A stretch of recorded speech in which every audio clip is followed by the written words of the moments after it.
Good evening, council. My name is Steve Boyd. I'm your city manager. We are ready to submit for your consideration the 2026 budget for the city of Glenwood Springs. And like all good budget presentations, we can start with just a quick rundown memory lane for what we've been doing over the last year or so. I don't know if this will be a good presentation, but it will be brief because I know that there's at least 3 people back here with their stopwatches on me, looking for me to go over my time. Community center, we've done a lot of work here. We've done floors, worked on some pools. We redid a lot of the climbing wall, and we're going to keep working towards that. Art center, we did a roof. We did some railings and some stuff inside.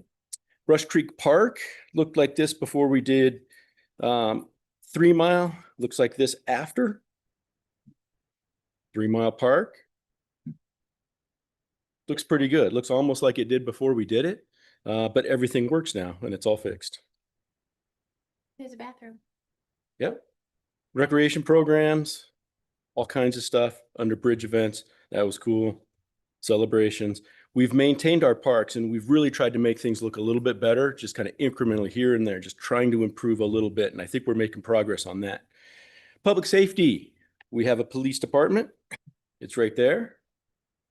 They do active threat training and all kinds of training. If you are interested in being this guy, they will let you do that. You're pretty sure that you're not going to be shot at with live rounds, but you're not 100% sure of that. And when you get thrown into this, it is an absolutely terrifying experience. And if you really want to know what these guys train and what they go through, I'd encourage you to do that. And I think that John and Chief would let you come and play. Bill Kimmenaugh left, 40 years in service. I think when he retired, the retirement speech that Chris Dietrich gave said that his social security number was 67. Something like that. That's pretty good. There's Dietrich right there. He graduated from the FBI Academy. It makes him a CBA, and HR wouldn't let me put what CBA means. It might or might not mean certified badass. That's a pretty cool thing. It's 12 weeks and it's hard and it's grueling, and super proud of him and super proud that Chief is able to get people in there because it's not easy. Outreach, lots of outreach from the police department. We have a fire department. Fire department also does stuff for the public. Lots of outreach there. We have 3 shifts. There's shift 1. There's shift 2. I didn't really have a picture for shift 3, but we have another shift somewhere. We have a new fire truck. That's me in that picture, not sitting in the driver's seat. You will notice. Chief will not let me get anywhere near that. We buy equipment, and I'm always on him to say, why do we need this $4,000 saw? Why can't we go down to Home Depot? And he's like, okay, I'll answer that question. Come out here. This is a garage door. And when you put your saw through this and you figure out how we're going to get through and break into things, basically, then that's how you know that now I understand. They do a lot of this kind of training. This is forced entry. These doors are out at the boneyard. They're harder to get in than anything that they're going to encounter. So it's pretty cool. Swiftwater, if you want to come out and take a look at what they do out here, it's hotter than anything they'll encounter. It's darker in there than anything they'll encounter. It's harder to hear. These guys train pretty hard, and it's actually kind of inspiring to watch. And they need to do it because we actually do have fires sometimes that they have to respond to. And we have, you know, stuff that they have to respond to. I don't really have words for some of this, but they're the ones that have to go figure everything out. Public Works, a lot of stuff happening in Public Works. This list is the things that we put in the budget in the first amendment after our street and infrastructure increase passed. Those are the things that would not be in the budget otherwise. And most importantly, that wouldn't be in the budget otherwise. We picked up Mindy Harmon. She was a great hire. Blake Avenue.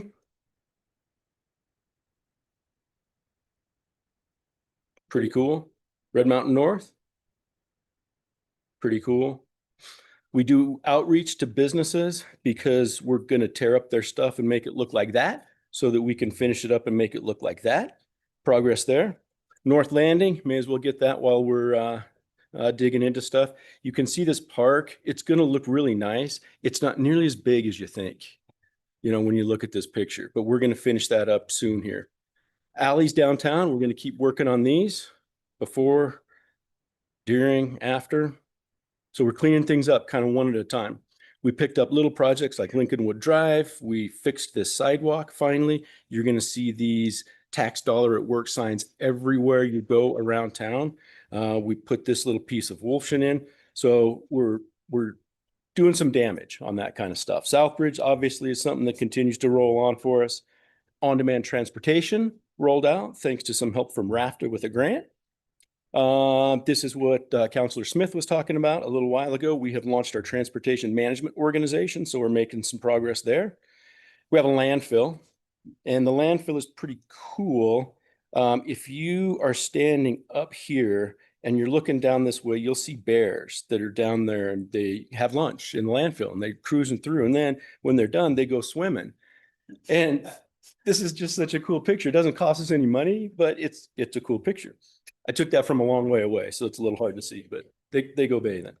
We do make improvements in our landfill. We put a new cattle guard in. No cows. We love bears. We don't like cows at the landfill for whatever reason. We're separating glass. That's a lot of glass. Hazardous collection. Equipment storage, this is out at the boneyard. We're just putting this in. It's heated storage, so things like our water truck can be accessible all year round. It doesn't take us as long to get it out there. It extends the life of our heavy equipment. We can use our street sweeper a little later in the year and start a little bit earlier in the year. So we've been wanting to do that for some time. Trying to upgrade as we go along. Water, wastewater stuff. We made pretty major infrastructure changes at 6th Street, Palmer and Bennett. We've upgraded plants again this year. Lead and copper water line inventory.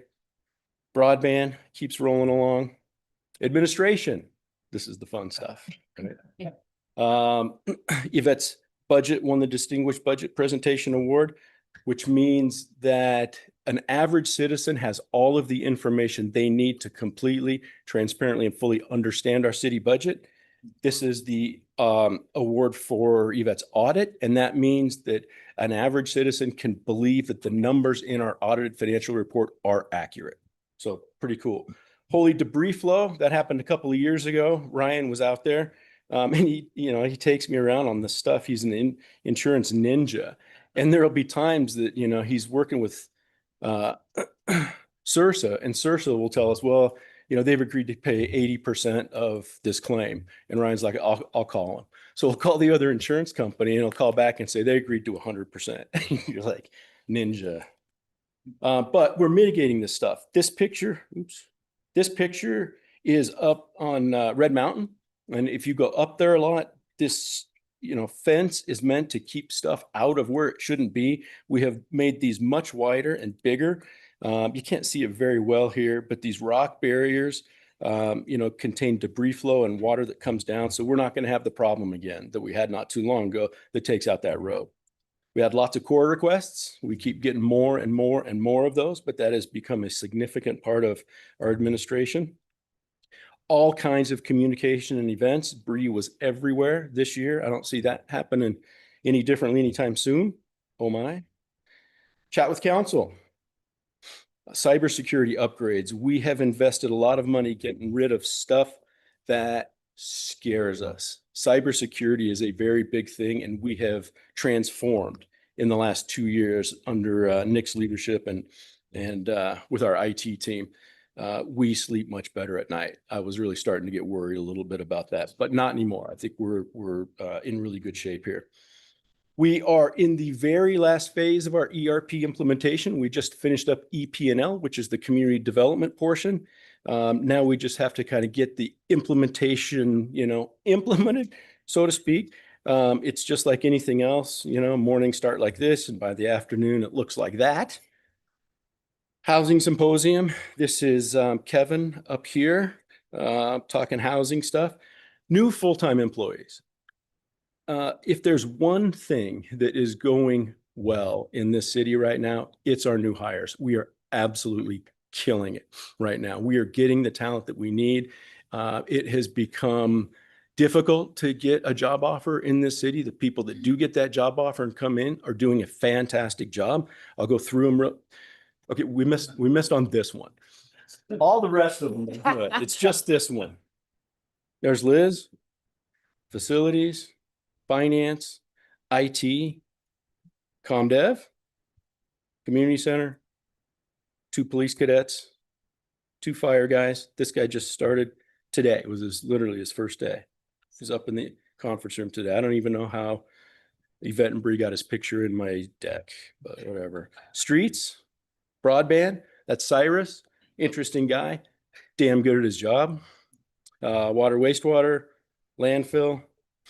We have a really good team and we're trying to keep this team happy. And we put some money into this budget. We're going to start a leadership academy and we're using kind of different partners. You know, Chapman, Roaring Fork Leadership, ICMA are the ones that we've chosen, at least so far.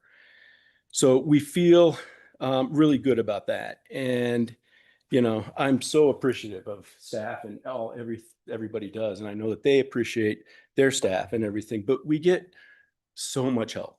We get help from you guys. We get help from our boards and commissions. We get help from the public. We get help from everywhere. And we are really very conscious of that and very appreciative. If you guys didn't allocate the resources that we need to do our jobs, this wouldn't be working. So thank you guys very much. But that was yesterday. So let's talk about tomorrow. This is our strategic goals. There's no numbers on them. We're going to finish that plan up, I think, by the end of the year. There's not going to be major changes, but we tie every penny that we spend to one of these strategic goals. The people responsible to carry that out are right here. There are 3 new ones, and if you don't know which ones those are, they're them right there. Everybody's had their an arrow over their head at one time or another.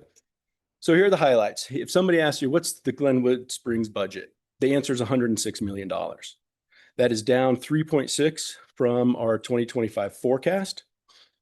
We have 24 total funds, including 12 special revenue funds, like our street tax fund and like marijuana tax and tobacco tax, bus tax, that kind of stuff. We have 5 enterprise funds, water, electric, landfill, broadband, trash. We have 1 fleet fund. We own and service our fleet in-house.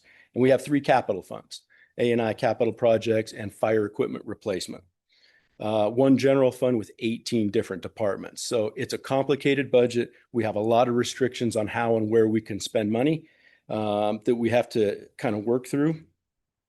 Unallocated reserves estimated at the end of 2026. Let's hope my battery runs out on us. 11.6 million in the general fund. That's about 36% or 37% of expected 2020 expenditures at the end of 2026. 3.3 million in the capital projects fund, 8 million in the A&I fund.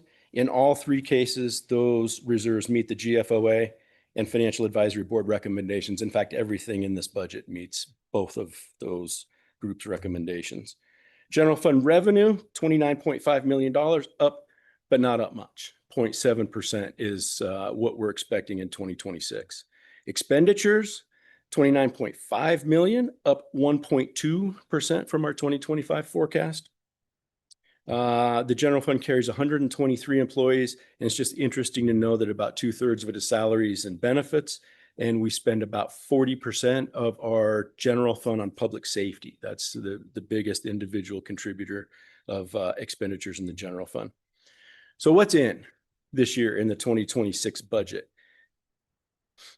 $11 million in street and infrastructure upgrades, $12 million in police and fire protection, $3 million in public transportation, $450,000 of improvements in our parks and on our trails, $750,000 in workforce housing, and about $500,000 of upgrades at the community center.